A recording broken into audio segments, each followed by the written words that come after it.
Ça, c'est la quatrième séquence de la matinée, et c'est celle sur la mobilité intelligente. On commence par Jean Coldefy du Grand Lyon, qui va nous présenter toujours la meilleure des métropoles, bien entendu. Hein. Ouais, non, je ne suis pas là pour, non. pour jouer cette vaine compétition.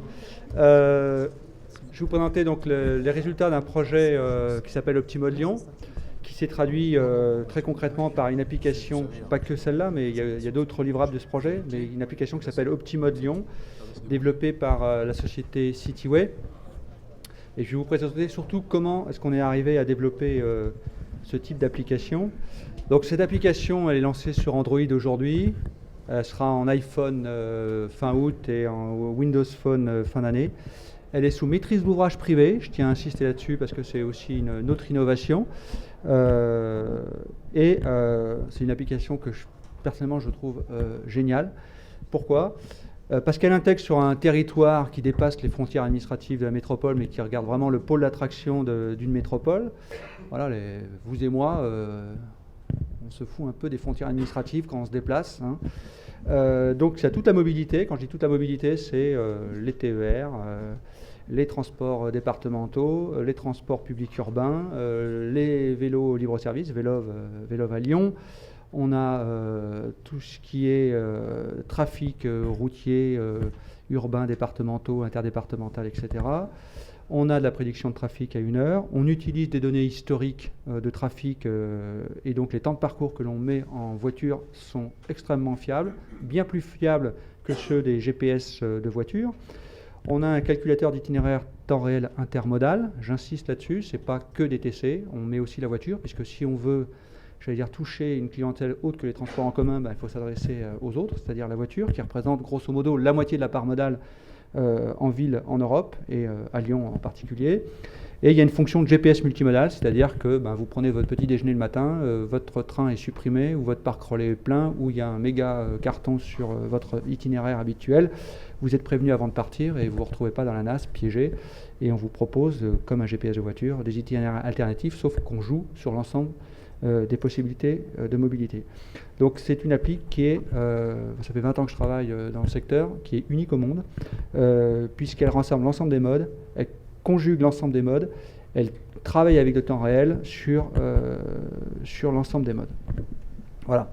Donc, faites-en la promotion, ça aidera Cityway qui prend le risque de développer cette appli, qui aujourd'hui est en train d'être déployée également à Toronto, au Canada, 6 millions d'habitants. Voilà, donc ça prouve aussi que des acteurs français peuvent se retrouver au top mondial de la compétition. Voilà, donc on a un certain nombre de données en France, on a des acteurs qui sauraient faire des choses, il faut juste leur donner un petit coup de main et les épauler. Et voilà comment on arrivait à tout ça, parce qu'on avait une stratégie extrêmement claire de ce que l'on voulait faire. Et tout d'abord, on n'a pas considéré uniquement le besoin des usagers, qui potentiellement sont infinis, mais également les politiques publiques, qui travaillent à moyens finis. Et donc, on n'est pas là... Voilà, la collectivité, ce n'est pas une société de service, comme d'aucuns auraient tendance à penser. On a aussi des contraintes collectives et l'intérêt général à gérer. S'il y a des bouchons dans les métropoles, c'est justement parce que tout un chacun, on a tendance à minimaliser son apport marginal dans la congestion. Voilà. Et le troisième point, qui est vraiment sur l'agenda de la métropole de Lyon, et ce n'est pas spécifique à Lyon, il y en a d'autres, mais je pense que ça va devenir de plus en plus dans l'agenda politique, c'est le développement de modèles économiques. Voilà. On a une crise des finances publiques aujourd'hui. Les marges des entreprises françaises sont parmi les plus faibles d'Europe. Donc pas besoin d'être grand devin pour deviner que le troisième acteur économique devra peu ou prou changer son comportement et financer un peu plus que ce qu'il fait aujourd'hui. Et donc si on veut arriver à financer tous nos systèmes, il faut absolument qu'on travaille main dans la main avec les entreprises pour arriver à leur créer des opportunités de business. C'est aussi ce qu'on voulait faire. On a une stratégie d'infomobilité qui est sur 3 axes, des services publics, d'information, puisque tout ne reviendra pas au privé, évidemment. Un axe 2 qui est faciliter l'initiative privée, avec une plateforme de données qu'on appelle Grand Lyon Data, qui rassemble sur la mobilité 20 millions de données par jour. Voilà, c'est, je pense, un des sets de données les plus complets de France et sans doute d'Europe, compte tenu de l'ensemble des offres qu'on y trouve. Et un axe 3 d'innovation partenariale où on construit les offres de demain avec des entreprises, le secteur privé, des laboratoires publics. C'est le projet Optimode Lyon et le projet OptiCities en ce qui nous concerne. Et vous voyez qu'aujourd'hui, sur les réutilisateurs des données, vous avez l'appli Optimode qui est là. Tout le reste, c'est américain, coréen, etc. Ça interpelle quand même. Ça interpelle. Donc l'ouverture des données, il faut aussi le faire de manière intelligente si on ne veut pas que la valeur ajoutée des données passe l'Atlantique ou à l'autre bout du monde et que finalement on n'en retire pas grand-chose. C'est bien la problématique d'Uberpop, aussi signalée en ce moment par la manifestation des taxis. Voilà. Les objectifs des collectivités, je vais passer assez vite. Bon, évidemment, développer des services aux usagers, optimiser nos moyens et améliorer l'attractivité des territoires. Et on a aussi constaté que les services d'information voyageurs aujourd'hui étaient quand même à faible valeur ajoutée parce qu'ils étaient extrêmement fractionnés. Aujourd'hui, la plupart du temps, sur une agglo, vous voulez avoir une info, faut aller sur le site de la SNCF, le site de la communauté urbaine, le site de je sais pas quoi, etc. pour avoir l'info. Or, vous et moi, j'ai une armoire à trimballer, je ne vais pas prendre les transports en commun ni un vélove ou un vélo. Par contre, il y a un tas d'autres cas où je pourrais prendre ces modes-là, où ça sera sans doute plus rapide, en tout cas plus économique.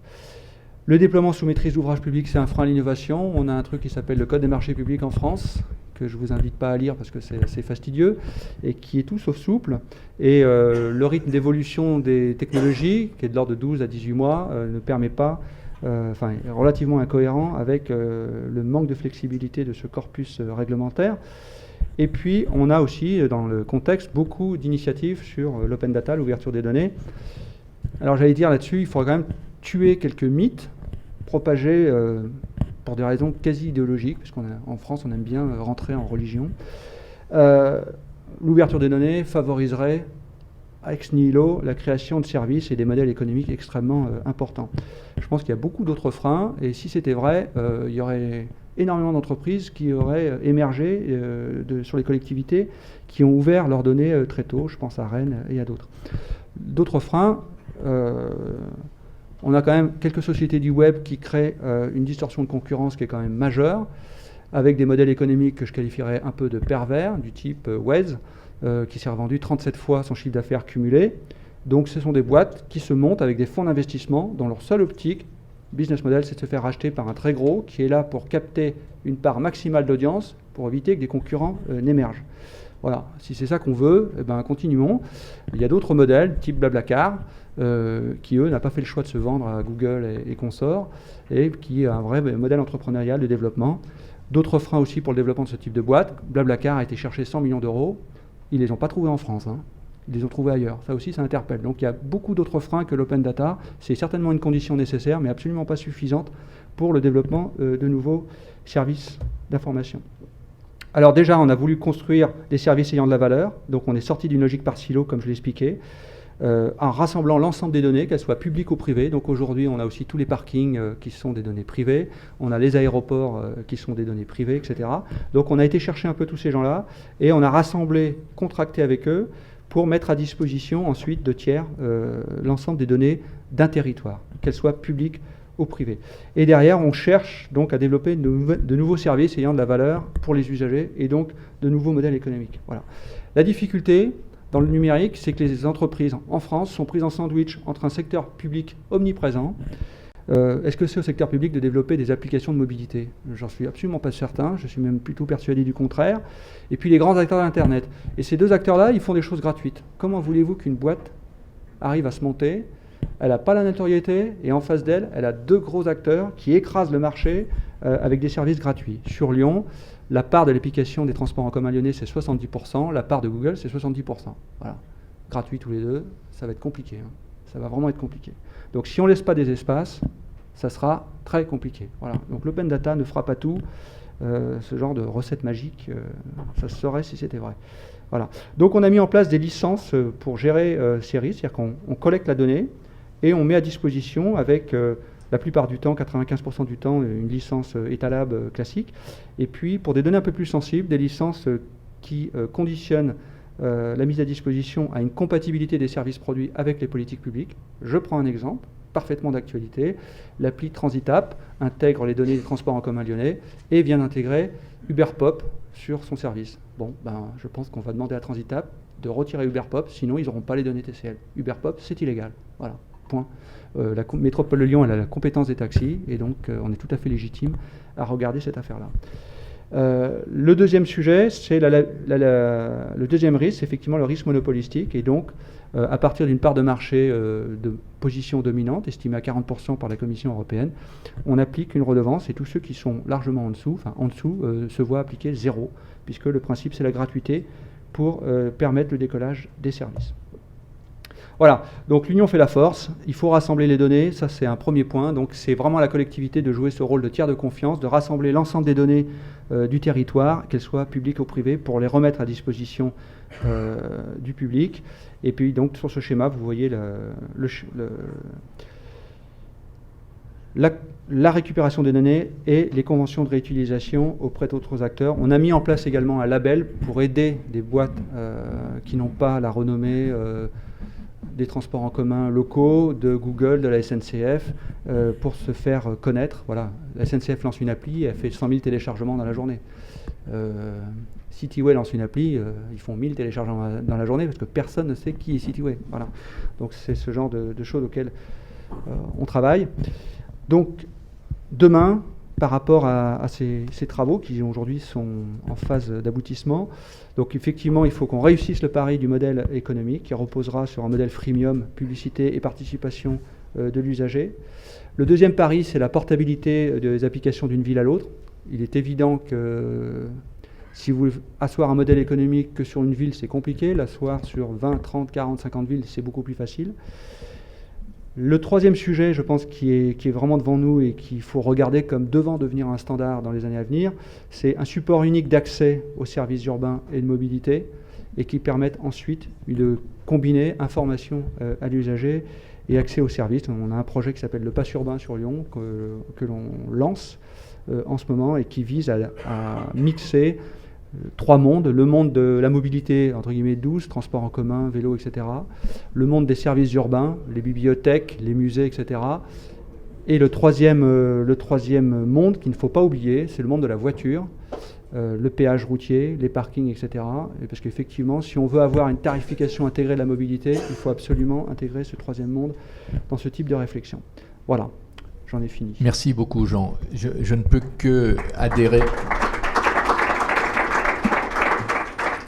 Je ne peux qu'adhérer à ce qui vient d'être dit. Alors d'abord parce que comme j'ai été président de Cityway pendant une dizaine d'années, évidemment, c'est du pain béni que d'entendre ce qu'il vient de dire. Ah oui, mais on a toujours travaillé dans l'ombre.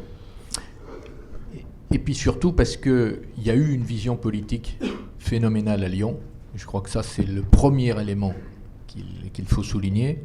Et en particulier, le fait que sur le calculateur, si on ne parle que de ça, il n'y a pas de ségrégation, c'est-à-dire qu'on n'est pas en train de dire mais non, mais vous devez absolument prendre le vélo, vous devez absolument prendre l'autocar, le métro ou le tramway, et surtout ne jamais prendre sa voiture. Il n'y a pas de discrimination contre la voiture. C'est ça, la grande intelligence de Lyon. Parce que c'est comme ça qu'on y aura moins de voitures. C'est pas en stigmatisant la voiture qu'on l'arrêtera, quand on sait en plus de ça que le monde automobile, le monde des constructeurs automobiles, a 100 000 fois plus de puissance et de moyens que le monde du transport public. N'oubliez pas, ayez toujours ça en tête. On construit un autobus pour 1000 voitures, ou 1000 voitures pour un bus. Ça vous dit la puissance industrielle du monde automobile par rapport à celle du transport public. Ne l'oubliez jamais. Voilà, pardon. Merci beaucoup. Comme on a des contraintes horaires, on va tout de suite passer à la deuxième application. Le débat, si on avait du temps, on pourrait évidemment débattre sur toutes ces questions qui ont été soulevées par Jean, qui sont extrêmement pertinentes et intéressantes, pour lesquelles il y a quand même des choses à raconter. Mais on n'a malheureusement pas beaucoup de temps. Alors le deuxième, soit c'est vous, soit c'est ou on parle de Lille d'abord, comme ça on passe de Lyon à Lille et en étant à Nice c'est parfait, et puis après on fera les applications autoroute, et puis vous en dernier des applications venant de l'Amérique. Oui, mais françaises, absolument. Donc vous êtes donc le directeur des transports de la métropole européenne de Lille, c'est comme cela qu'on l'appelle maintenant. Tout à fait. Et vous allez nous faire une présentation sur l'énergie dans les bus et dans le transport public. Voilà, je ne sais pas si vous m'entendez. Oui, Comme ça fonctionne. Bon, très bien. Alors effectivement, quand on m'a contacté pour me demander de parler des bus au gaz dans le cadre du salon Innovative City, dans lequel je savais qu'on avait parlé de digital, de TIC, bon, j'ai été d'abord un peu surpris parce que pour nous, les bus au biogaz sur l'île, c'est une histoire qui a plus de 20 ans. Cependant, en discutant un peu avec d'autres personnes, encore hier soir, et puis quand je vois un petit peu les échanges qu'on peut avoir avec des gens qui viennent visiter ce qu'on fait et ce qu'on a fait, on reste convaincu que la solution donc, des bus au gaz reste vraiment une solution d'avenir que je vais vous présenter donc, à présent. Alors une solution d'avenir, effectivement, comme je l'ai dit, qui a démarré au début des années 90. Alors je ne vais pas jouer les anciens combattants, rassurez-vous, mais effectivement, au début des années 90, une double idée saugrenue. D'une part, faire rouler des autobus avec du méthane, et d'autre part, produire ce méthane à partir de biodéchets. Alors effectivement, doublement saugrenu, parce que d'une part, on est allé voir les constructeurs de bus, et ils nous ont dit mais ça n'existe pas, des bus qui fonctionnent au gaz. Voilà, c'est pas possible, ça n'existe pas. Et puis on est allé voir, on s'est renseigné un peu sur ce qui pouvait être fait sur la production de méthane carburant, d'épuration du gaz. On nous a dit pareil, non, mais c'est pas possible tout ça, vous rêvez. Bon. Alors on est allé voir du coup un petit peu en dehors de la France, en Europe, et puis à travers le monde, et puis du coup on est revenu voir nos partenaires pour dire mais finalement il y a des choses qui se font en Nouvelle-Zélande, il y a des choses qui se font dans tel autre pays, donc on n'est peut-être pas plus bête que tel autre constructeur dans telle autre partie du monde, et donc il y a sans doute des choses à faire. Donc, partant de cela, un travail évidemment pas simple, pour aboutir à une première étape importante qui est mars 1994, le premier bus au gaz en France, en circulation, après avoir évidemment convaincu les services de l'État que ce n'était pas une aberration de transporter du public dans un véhicule sur le toit duquel il y avait des bonbonnes de gaz à 200 bars, après avoir fait homologuer ce même réservoir, etc. Donc une première étape d'un véhicule prototype transformé donc, en partenariat avec ce qui s'appelait encore à l'époque Renault Véhicules Industriels. Une autre étape importante, fin d'année 97, la mise en service du pilote de production de méthane carburant donc sur une station de traitement d'épuration. Et cette unité pilote permettait d'alimenter 7 autobus qui donc ont été produits et livrés, les premiers bus de série, toujours de la marque Renault Véhicules Industriels à l'époque, à partir de 1998. Pour passer, on était donc à une étape prototype avec des subventions de l'Europe, enfin, voilà, vous connaissez ça. À partir de là, on a dit si on veut passer à une étape supérieure, à une étape industrielle, nous, notre métier après tout, il est quoi? Il est de faire du transport public, de transporter des gens. Et donc il faut réunir un certain nombre de conditions, et il n'y a que si on peut réunir ces conditions qu'on pourra se lancer vers un développement à grande échelle. Sinon, on restera avec un truc qui est joli et qui permet de faire de la com. Ces conditions, elles étaient non seulement de prouver l'impact positif sur l'environnement, ce qui était sans doute la chose la plus facile à mesurer et à prouver, mais également avoir une fiabilité des motorisations gaz et des véhicules. C'est la raison pour laquelle on a impliqué complètement dès le départ notre exploitant. Il n'était pas question qu'un jour on explique aux clients vous attendez votre bus, mais aujourd'hui il ne passera pas parce que il est en panne, parce que c'est un bus au gaz. Mais c'est bien pour l'environnement, mais il ne passera pas. Ça, ce n'est pas acceptable. Donc, deuxième élément. Et troisième élément qui a fait jeter les bras au ciel de nos partenaires de l'époque, c'est nous, il faut que le prix de revient kilométrique ne soit pas supérieur à celui d'un bus gasoil, intégrant tous les facteurs, investissement et fonctionnement. Je vous passe bien évidemment tout le détail, sinon je vais durer beaucoup plus que 10 minutes pour arriver donc à cette démonstration qui a été faite et donc une décision de passer cette fois à une étape industrielle avec 100 bus décidés en 1999 et une décision donc à partir de 2004 de passer progressivement toute la flotte de bus donc alimentés par du gaz naturel. Plus récemment, on a passé on a atteint cet objectif puisque depuis 2013, les 428 bus urbains que nous utilisons, c'est-à-dire l'intégralité de notre flotte de bus, sont donc des bus au gaz. Nous n'avons plus un seul bus gasoil, à part les autocars qui eux sont sous-traités, mais plus un seul bus gasoil sur la métropole. La fiabilité et l'équilibre économique, donc ce que je venais de vous expliquer, effectivement, on a suivi ça bien évidemment très précisément, mais je dirais que globalement, il y a bien sûr des surcoûts à l'investissement sur les véhicules, sur les infrastructures, un peu de surcoût de fonctionnement en termes de maintenance, mais une économie faite sur les consommations donc qui nous permettent d'aboutir. L'évolution des normes Euro ont eu aussi un double effet. Ils ont un effet aussi parfois de dire oui, mais maintenant avec l'Euro 6, finalement, les bus gasoil, c'est très bien aussi, c'est bon. Mais en même temps, plus les normes Euro passent et plus la technologie moteur diesel a plus de mal à les atteindre par rapport à la technologie moteur gaz, et donc l'écart de prix à l'achat a tendance à se diminuer.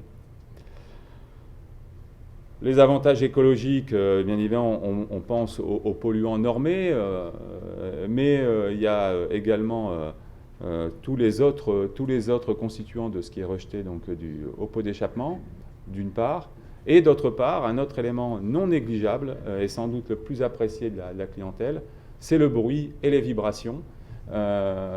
Personnellement, j'ai toujours un petit peu de mal, ayant l'habitude de circuler dans des bus au gaz, quand je reviens dans des bus gasoil, c'est quand même plus bruyant. Bon. Et ça, c'est du confort pour la clientèle.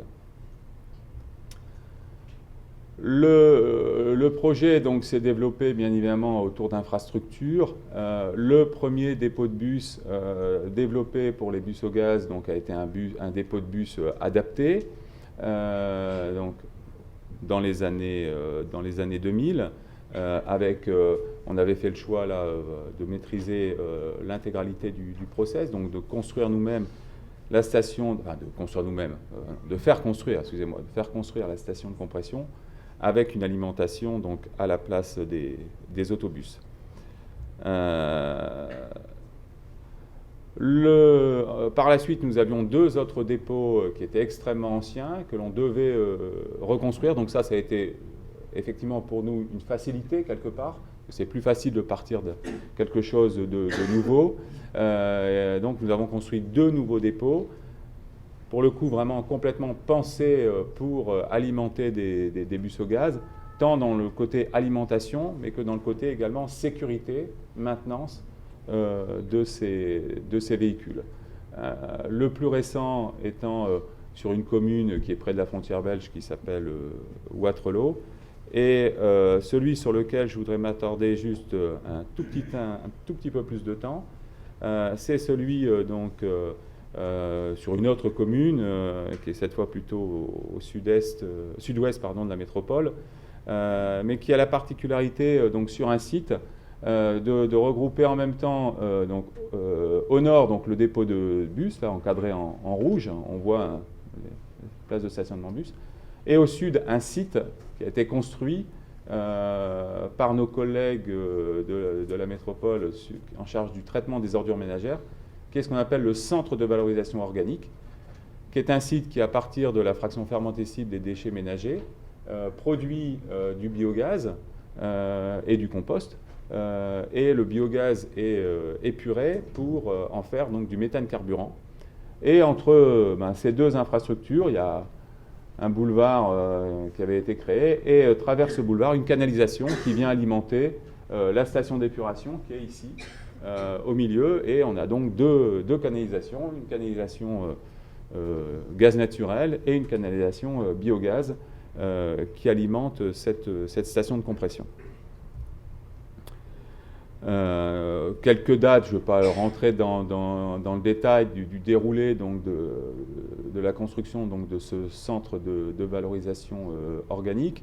M'attarder donc sur un point. Depuis le départ, notre objectif était de pouvoir un jour réinjecter le méthane carburant produit dans le réseau.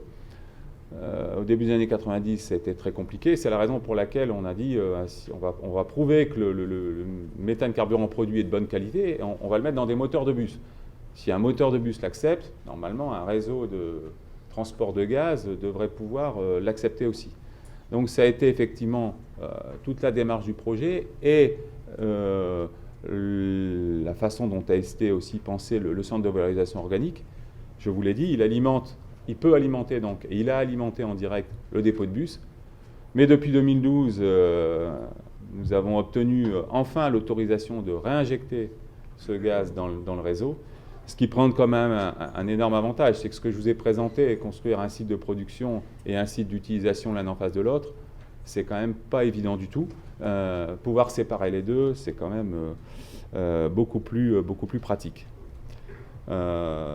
Voilà, donc les techniques utilisées on retrouve sur ce centre de valorisation organique les techniques d'épuration du gaz qu'on avait sur notre skid, notre pilote de la station de Marquette à l'origine. Donc ce centre est dimensionné pour produire l'équivalent de 4 millions de normomètres cubes de gaz. Donc on est vraiment à l'échelle industrielle, on n'est plus du tout à l'échelle du prototype. Et puis donc maintenant, là, ce gaz est revendu dans le réseau. Bon, là aussi, il y a un intérêt économique en plus à faire cette manipulation plutôt qu'à se le racheter nous-mêmes. Alors quel bilan nous on tire de tout cela? C'est que on pense que le GND ou le gaz naturel ou en tout cas le méthane carburant, peu importe tous les noms qu'on peut lui donner suivant son origine, constitue vraiment une alternative aux véhicules diesel. Alors aux véhicules diesel, j'entends, là moi je vous parle des autobus urbains, je ne suis pas là pour vous parler du véhicule particulier, c'est un tout autre sujet. Mais pourquoi une alternative? Comme je vous l'ai dit, parce qu'il est sans surcoût, il y a effectivement une fiabilité comparable et un impact pour l'environnement, mais aussi, et peut-être surtout, je ne sais pas, parce que cette énergie, je devrais dire, on peut en faire autre chose que du carburant d'ailleurs, peut vraiment être une énergie renouvelable. Et les sources de production de méthane carburant sont vraiment importantes partout dans le monde, et donc c'est vraiment une solution d'avenir intéressante. Voilà. Alors nous aujourd'hui, on n'a plus de bus à transformer. Alors, soit on décide de tout changer pour le plaisir de faire autre chose. Bon, on n'en est pas encore là. On travaille sur d'autres pistes parce que bien sûr, il faut toujours regarder et aller de l'avant. Bon, je ne vais pas détailler ici. On réfléchit. Enfin, on a une expérimentation sur l'hybridation hydraulique. On a suivi aussi ce qui se faisait à Dunkerque par procédé donc d'injection d'hydrogène dans le méthane, qui seront peut-être qui permettront encore d'améliorer les performances que l'on a aujourd'hui. Voilà, j'espère avoir tenu le timing. Merci beaucoup. Je vous propose qu'on continue tout de suite et si certains d'entre vous, parce qu'on va être forcément un petit peu en retard, si vous avez encore un peu de temps, on pourra éventuellement procéder à quelques questions, mais plutôt d'ici une demi-heure, parce qu'on a quand même encore 2 exposés. Vous y allez? Alors là, Monsieur Coutel, Vinci Autoroute, l'autoroute de demain et les services dans l'autoroute de demain. Voilà, donc le sujet, c'est autoroute connectée et nouveaux services aux clients. Donc moi, comme ça a été dit, je suis de Vinci Autoroute. Et donc évidemment, autoroute connectée aujourd'hui, c'est l'objectif. Ça passe par des nouveaux services, des nouvelles applications.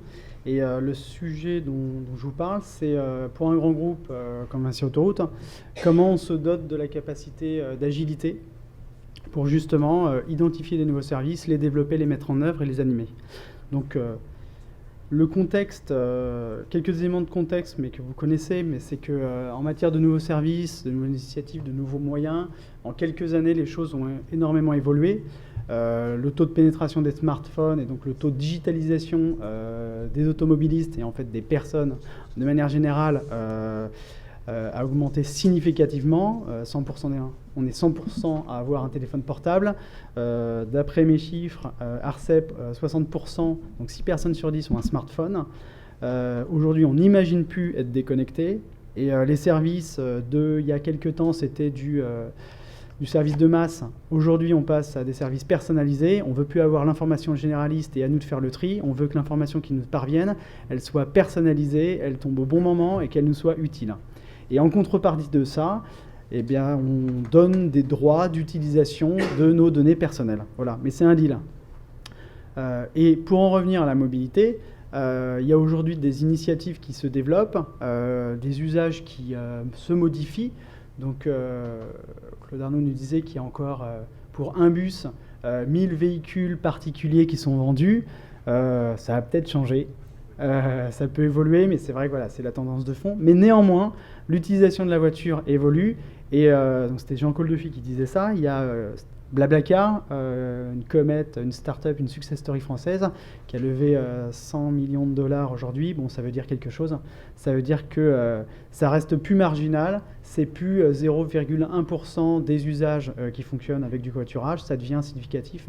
On les voit même à la télé à l'heure de grande audience. Donc voilà, c'est un vrai sujet.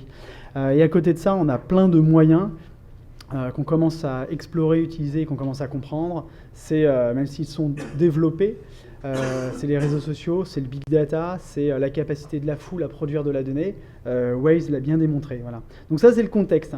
Et pour un groupe comme Vinci, le sujet, la question qu'on se pose, c'est comment on développe des nouveaux services par nous-mêmes, en partenariat avec des startups, des entreprises innovantes, et comment on fait pour suivre la cadence et surtout tomber juste, c'est-à-dire ne pas développer un service qui, quand on va le mettre en service, sera déjà obsolète ou has-been. Parce que ça va à une vitesse folle, pas parce qu'il y a une surenchère, mais parce qu'aujourd'hui la technique, et notamment dans le digital, permet d'aller vite. Alors ça s'affiche à peu près bien, il y a tout le texte, c'est bien. Pour ça, on a développé une démarche de lab chez Vinci Autoroute. On l'a développé il y a un peu plus d'1 an et demi, fin 2013, et on l'a imaginé comme ça. C'est une démarche agile qui nous permet d'expérimenter des nouveaux services de manière a priori, avec des partenaires, qu'ils soient start-up, qu'ils soient collectivités, qu'ils soient grands groupes également, impliquant nos clients. Et qui nous permettent d'identifier des pistes, de les tester concrètement sur le terrain, de les vérifier avec nos clients, et ensuite, issus de ces expérimentations, avoir les moyens de se dire, est-ce que c'est une piste prometteuse, ou est-ce qu'au contraire, c'est une voie sans issue.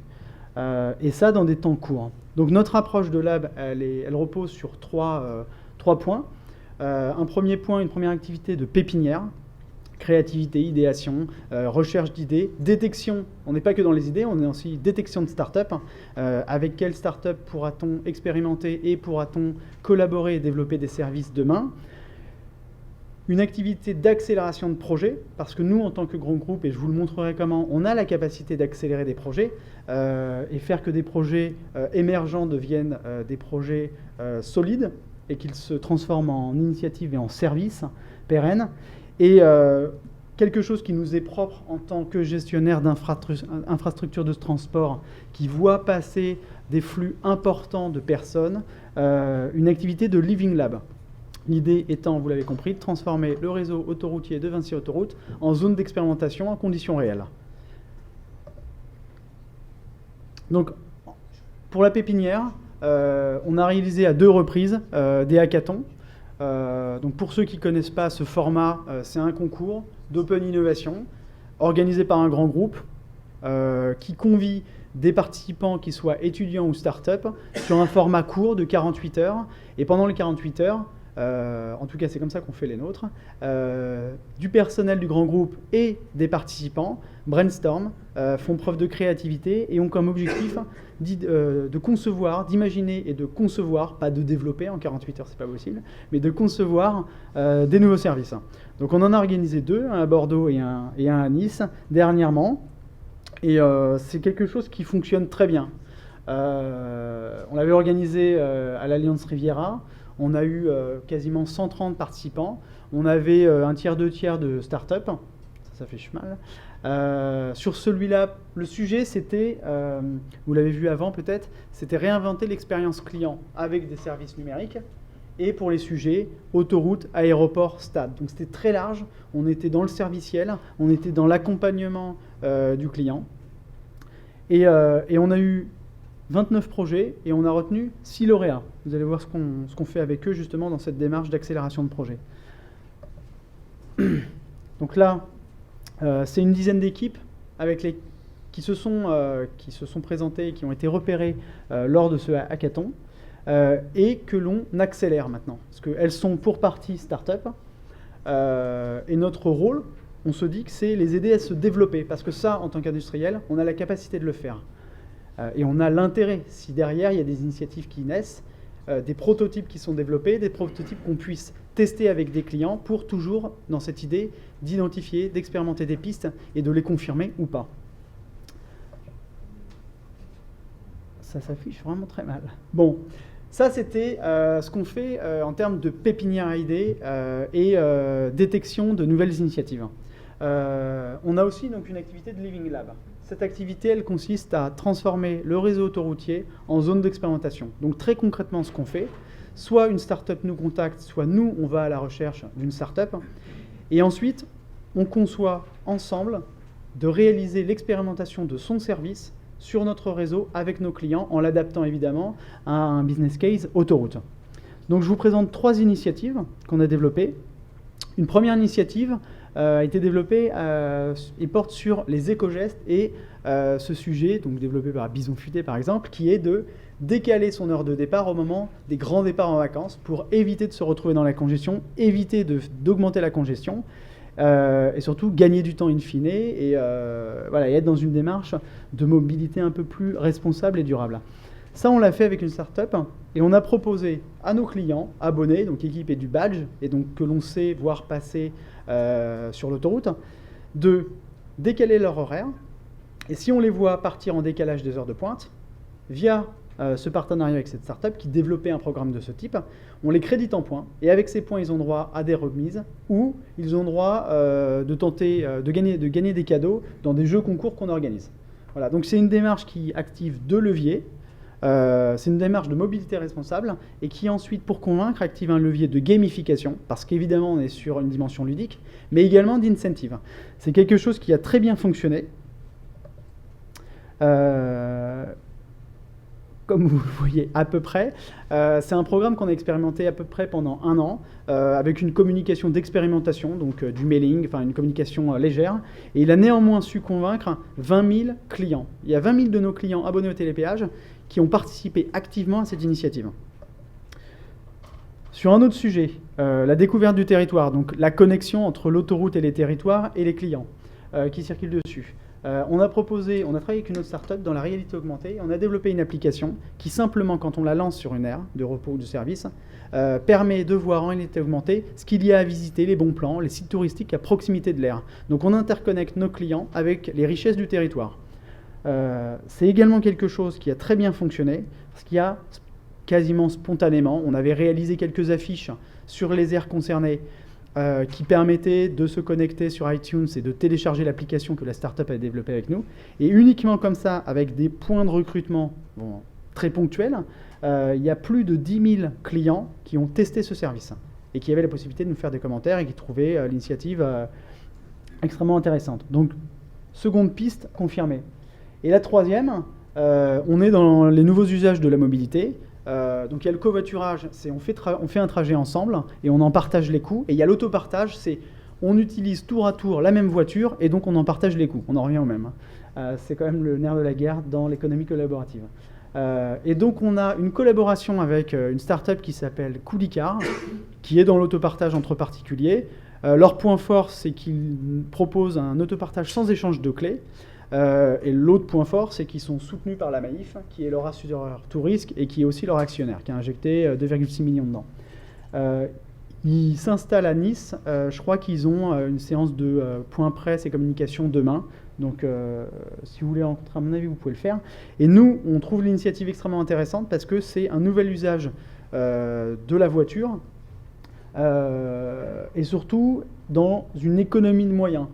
Donc, on a testé avec Coolicar l'appétence de nos clients pour ce type de solution d'autopartage. Et on a été surpris parce que, pareil, en envoyant uniquement par mail, parce que c'est simple, parce qu'on fait vite, parce qu'il n'y a pas beaucoup de moyens mobilisés, qu'on peut rapidement poser une question, on a ciblé quelques profils, on a envoyé un mail pour faire découvrir la solution Coolicar à ses clients.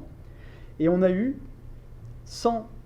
spontanément, 100 nouvelles demandes d'inscription de propriétaires à la solution Coolicar. Donc ça veut quand même dire que c'est des personnes qui ont fait la démarche intellectuelle de dire ma voiture que aujourd'hui j'utilise à titre personnel, que je ne prête pas et que je constate, voire qui stationne 90% du temps dans la rue, j'ai fait la démarche intellectuelle de la prêter à quelqu'un que je ne connais pas, parce que sans échange de clés, les personnes ne se croisent pas. C'est Coolicar le tiers de confiance.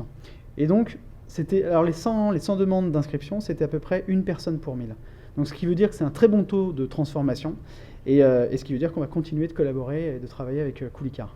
Voilà, donc ça, c'est vraiment des démarches de Living Lab, où on confronte nos clients avec des nouvelles initiatives via le support de notre infrastructure.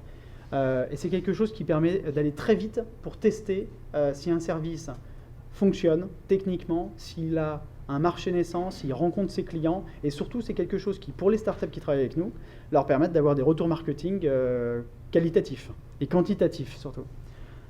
Maintenant, tout ça on le fait évidemment dans une perspective de développer des nouveaux services, et donc là ce que je vous montre c'est justement ce qui débouche de cette activité de lab. L'activité de lab c'est de l'agilité, ça permet d'aller vite, ça permet de confirmer des pistes, et ça aboutit à des développements de services. Donc là j'en ai 3 à vous présenter, de nouvelles initiatives qui pourront peut-être vous paraître surprenantes ou de la part d'un grand groupe dans les autoroutes à péage.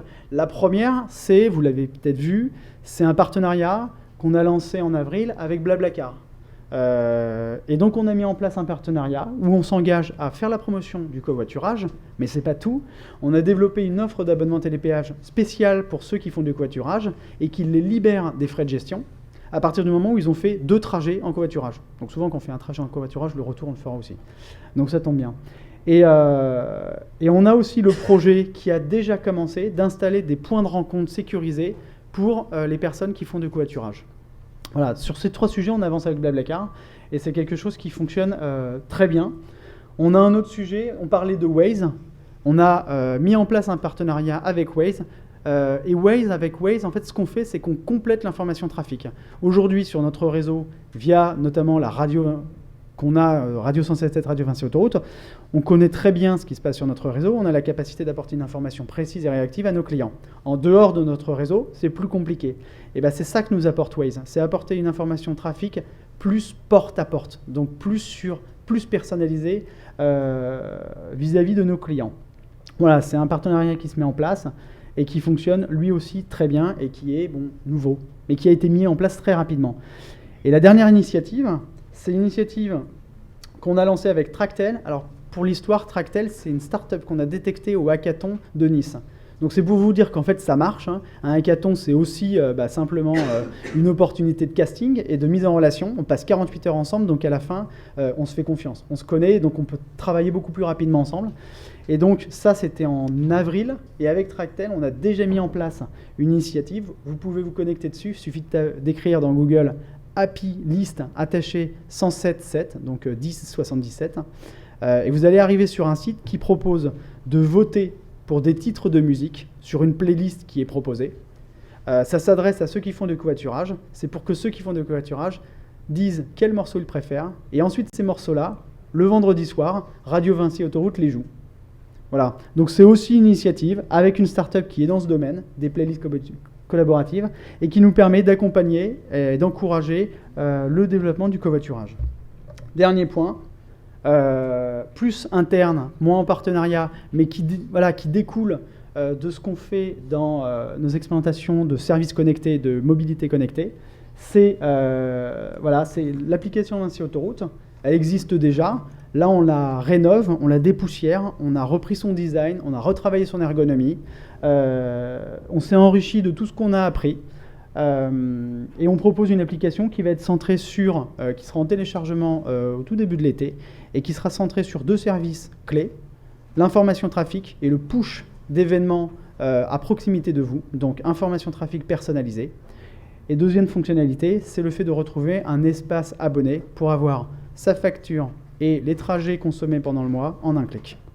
Voilà, c'est une application qui sera amenée à évoluer de manière très dynamique pour être en phase avec ce qui se fait dans ce domaine. Voilà, donc l'autoroute connectée, c'est ça pour nous. C'est connecter à ses clients, c'est connecter aux attentes de ses clients, et c'est surtout une autoroute qui arrive à être agile et qui arrive à développer des services connectés, personnalisés, en respectant les cadences imposées dans ce domaine. Et en partenariat. Merci beaucoup. C'est moi qui vous remercie. Bravo. Alors maintenant, dernière épreuve du matin, Mélissa Sancho de la société Placemater. Alors vous venez des États-Unis, vous allez nous raconter ça. C'est une opération assez intéressante sur le comportement des piétons, mais j'en dis pas plus parce que je veux pas dévoiler ce que vous allez faire.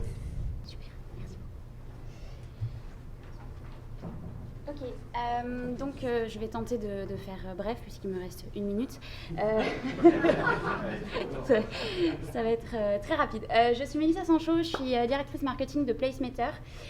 Florent Père, donc un de nos cofondateurs, devait être là aujourd'hui, mais a été retenu à New York où nous sommes basés puisqu'il a eu la chance de rencontrer Madame Axelle Lemaire. Voilà. C'était pour une bonne raison et moi je suis très contente d'être avec vous. Donc tout est bien dans le meilleur des mondes.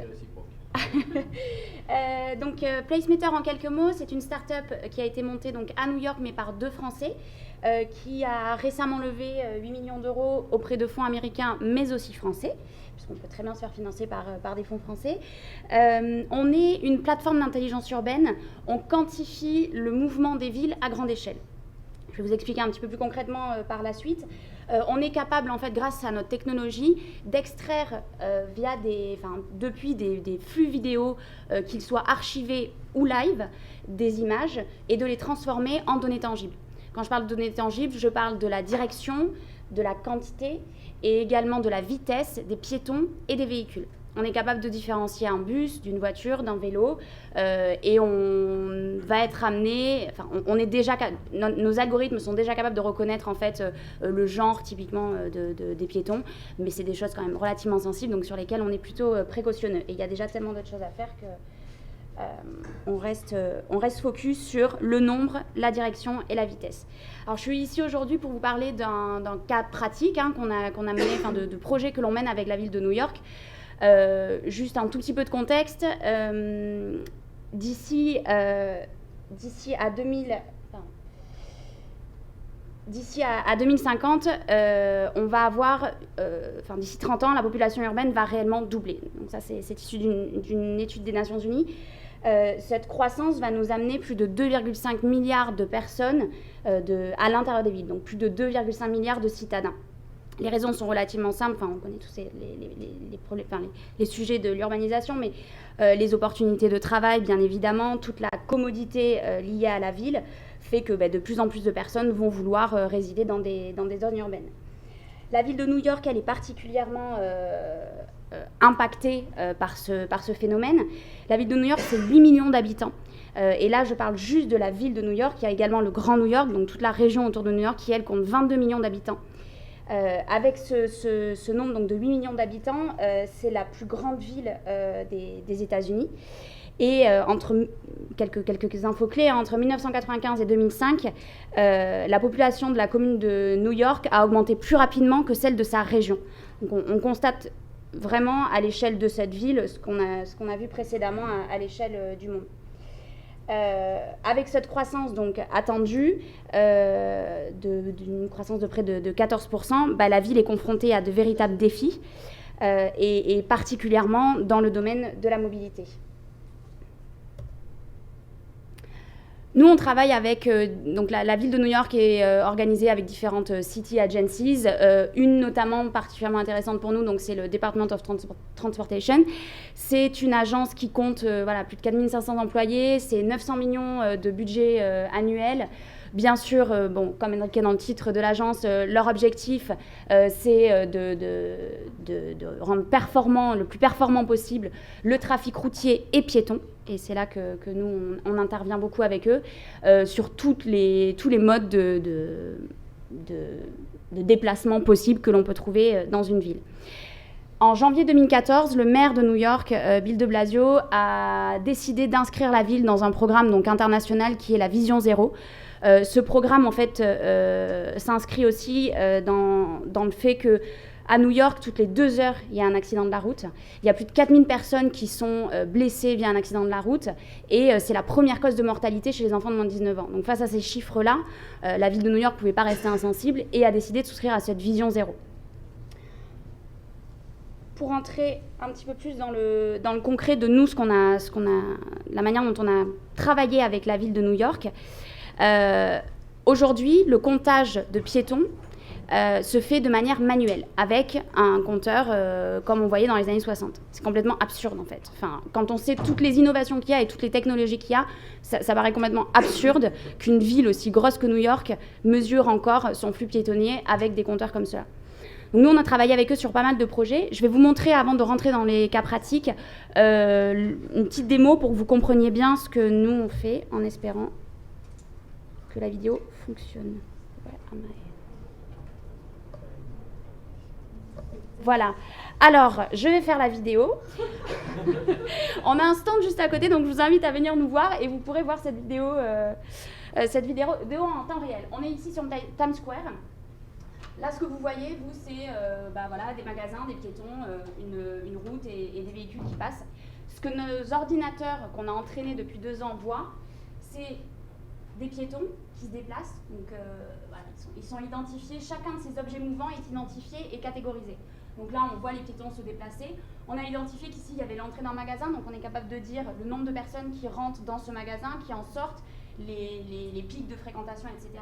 Et on est capable de faire la même chose sur les routes. Voilà. Moins bien que la vidéo, mais...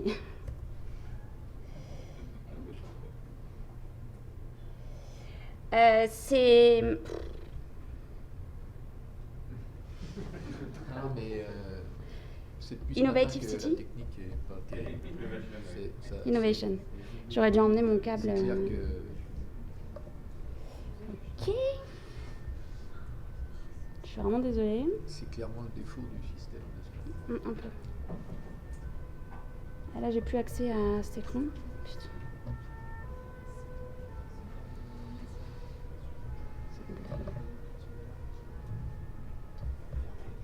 Ah non, ça s'est fermé tout seul, il m'a dit qu'il récupérait. Bon, ces données, qu'on...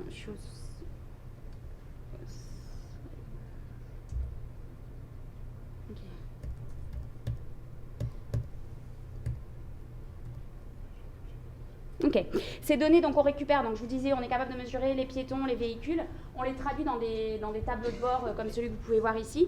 Je vous invite, on a lancé il y a 2 jours la plateforme en version ouverte, donc vous pouvez créer un compte personnel et avoir accès à des points de mesure. Donc c'est comme ça qu'on identifie en fait le trafic, une sorte de tourniquet virtuel, et on compte en fait le nombre de personnes qui passent ce tourniquet virtuel ou le nombre de véhicules. Et donc là, vous pouvez avoir accès à 2 points de mesure exemples de la ville de New York. On utilise des vidéos donc de caméras existantes, comme je disais. On est capable de se plugger sur n'importe quel flux vidéo. Et c'est là vraiment la nouveauté, c'est qu'il y a une mise en place qui est en fait quasi nulle, puisque aujourd'hui, et particulièrement à Nice, on a des systèmes de caméras vidéo extrêmement présents, qui sont sous-exploités au final, parce qu'on pourrait y plugger des applications diverses et variées. On voit le nombre d'innovations qu'il y a aujourd'hui dans ce forum. Et la vidéo, clairement, est pour le moment encore sous-exploitée. Donc nous, on se plug à ce type de réseau vidéo. On est également capable, et on l'a fait avec la ville de New York, d'analyser des vidéos déjà archivées, et on fait tout ça en temps réel. Donc le tableau de bord que je vous ai montré juste avant est en temps réel, et du moment que vous ajoutez votre propre point de mesure, vous pourrez également récupérer la donnée en temps réel. Donc concrètement, avec la ville de New York, on a travaillé sur pas mal de projets. Là, j'ai choisi de vous en présenter quelques-uns. Il y avait un projet de réaménagement d'une place et toute la problématique s'est posée de savoir comment les gens interagissaient avec cette place-là, quels étaient leurs comportements, et pas seulement sur des périodes tests, comme on pourrait le faire avec du comptage manuel, où du coup on fait des projections qui au final ne représentent pas avec pertinence la réalité. On s'est rendu compte qu'il y avait des comportements des piétons complètement différents entre la semaine et le week-end. Alors vous allez me dire, bah oui, c'est normal, si le week-end, il y a un marché, un événement. Pas forcément, parce que ça tombait aussi sur des week-ends où il n'y avait pas d'événement particulier, mais l'interaction des piétons avec leur place est différente. Et en même temps, quand on y réfléchit, c'est assez logique. En semaine, voilà, on a des gens qui font plutôt qui sont plutôt en passage pour aller à leur travail, donc plutôt pressés, là où le week-end on est plutôt sur de la balade. On a des gens qui vont beaucoup plus utiliser les infrastructures, mais ça veut dire beaucoup de choses pour une ville, parce que ça veut dire que si on est capable de se rendre compte qu'il y a une différence des comportements d'utilisation des infrastructures, on peut les adapter, ces infrastructures. Et c'est ce que la ville de New York a décidé de faire avec cette place. Donc le réaménagement a complètement été pensé grâce à l'analyse de ces données tangibles qu'enfin on pouvait leur fournir. Également des zones où il y avait des pics de fréquentation et d'autres qui étaient complètement sous-exploités. Là, on est capable, puisque comme je vous l'ai dit, on a les données en temps réel, de réorienter le flux en temps réel. C'est-à-dire qu'on peut décider de rajouter une barrière, donc ça c'est particulièrement vrai pour les événements. On se rend compte qu'on a une zone où les gens sont complètement serrés les uns contre les autres. On est capable avec l'installation d'une barrière de différentes infrastructures et même mobiles, de rediriger ce flux et de le mesurer en plus en temps réel. Cette place, comme le prochain exemple que je vais vous montrer, en plus d'avoir pu être réaménagée, sert de pilote pour l'aménagement de places un petit peu similaires de la ville. On a également mené avec eux des études sur les trottoirs et la sécurité des piétons, puisque comme je le disais, la ville de New York est engagée donc, dans ce projet international de Vision Zéro, et la sécurité des piétons est essentielle pour eux. Ces trottoirs ont été modulés en fonction en fait des feux surtout, donc de la durée des feux. Je m'explique, on est en pleine nuit, un feu qui dure hyper longtemps, qu'est-ce qu'on va tous faire? On va traverser. Les New-Yorkais un peu moins que les Français, mais quand même. On va tous traverser. Là, le risque d'accident, bien évidemment, est augmenté. Si on est capable de moduler le feu en fonction de la donnée en temps réel, là, on va pouvoir réduire la durée du feu pour les voitures, augmenter celui des piétons et avoir un risque moins élevé d'accident. On a également, là pareil, comme sur la place, étudié l'impact des positions des infrastructures. On ne se rend pas compte, mais alors il y a à New York qui sont assez spécialistes pour ça, ils mettent souvent les poubelles à côté des feux. Donc ce qui fait qu'en fait on passe jamais, c'est... Bon. Mais sinon c'est une super ville. Et en mettant ces poubelles à côté des feux, forcément on est amené à contourner la poubelle et donc à ne pas traverser sur le passage piéton. Sur des choses simples comme ça, quand on est capable de mesurer l'impact, quand on est capable de fournir de la donnée et de dire si cette poubelle-là est déplacée, on réduit de tant de % le risque d'accident et même pas le risque et le nombre d'accidents concrets, pour le Department of Transportation de la ville de New York, c'est un vrai asset qu'ils peuvent présenter et qui leur permet de financer des projets de beaucoup plus grande échelle, comme c'est le cas sur ce projet-là, puisque ce pilote-là sert de référentiel maintenant au réaménagement de différentes routes. Un autre projet intéressant, très intéressant et dont on est fier en tant que start-up, il y a le New York Business Atlas. Donc c'est un atlas qui répertorie différentes données et qui les cartographie en fait sur la ville de New York. Alors pour vous donner quelques exemples, il y a le total de la population répartition adulte-enfant, les nouveaux business, les nouveaux restaurants et des informations sur la taxe. Nous, on a été capable de mettre par-dessus ça, on ne voit pas très bien, mais la pedestrian activity. Donc là, en couleur, et puis on peut bien sûr zoomer pour avoir pour avoir un niveau de précision plus important. On est capable de donner les zones les plus actives en termes de trafic piéton. Ça, pour les business, c'est hyper important parce que dans la sélection de la prochaine localisation et même pour mesurer les performances de leurs enseignes existantes, c'est une donnée qu'ils n'avaient jusqu'alors pas, ou alors qu'ils avaient, mais de manière complètement limitée. Et je vais terminer avec juste un dernier et tout récent projet pour nous. C'est super intéressant. En fait, la manière dont le trafic était estimé pour la construction de nouveaux buildings était basée sur une étude de 1965. Mais ça, c'est pas spécifique à New York, c'est commun partout. Donc, en fonction du nombre d'étages et de l'activité répertoriée dans ces buildings, on estimait le trafic qu'il allait avoir dans ces buildings. Sauf qu'une estimation comme ça, quand on sait que c'est une étude qui date des années 65, quand on sait comment nos modes de vie ont évolué, ça ne veut plus rien dire. Je donne un exemple concret. Nous, on est à Soho, on est dans un loft new-yorkais qui était anciennement un atelier de couture. On est toujours un business, mais entre une start-up placemaker et un atelier de couture, les horaires sont complètement différentes, l'utilisation des locaux sont complètement différentes. Donc, les matériaux qu'on va utiliser pour la rénovation ou pour la construction, si on parle là de projet, doivent être complètement différents aussi. Et donc là, ça permet à la ville de New York de mettre par-dessus des informations qu'ils avaient déjà sur la date de construction du building, le nombre d'étages, des informations réelles sur le trafic pour pouvoir adapter soit la maintenance de ces mêmes bâtiments, soit pour pouvoir prévoir, en termes de rénovation ou de réhabilitation de certaines zones, les matériaux à utiliser et le design à utiliser pour ces bâtiments. Merci beaucoup. Je prends juste 2 petites secondes, je me permets juste de vous dire, donc n'hésitez pas à vous connecter sur placemater.com pour vraiment voir à la fois la démo que je n'ai pas eu la chance de pouvoir vous montrer et aussi pour pouvoir voir en temps réel, puisqu'à nouveau, la technique n'était pas avec nous. Merci beaucoup. Donc merci. Donc la matinée s'arrête, heureusement, parce que c'était peut-être un peu long. Comme toujours, on a toujours le même défaut quand on organise ces colloques, d'avoir trop de présentations et pas assez de discussions et de débats. Donc je m'en excuse, on a un quart d'heure de retard, mais enfin depuis 9h du matin, c'est pas encore trop mal. Quelques problèmes techniques, j'espère qu'on améliorera ça aussi pour l'année prochaine. En tout cas, merci à tous. S'il y a une question, on peut peut-être y passer 30 secondes, mais sinon je pense que vous avez tous envie de passer à autre chose. En tout cas, merci à vous tous.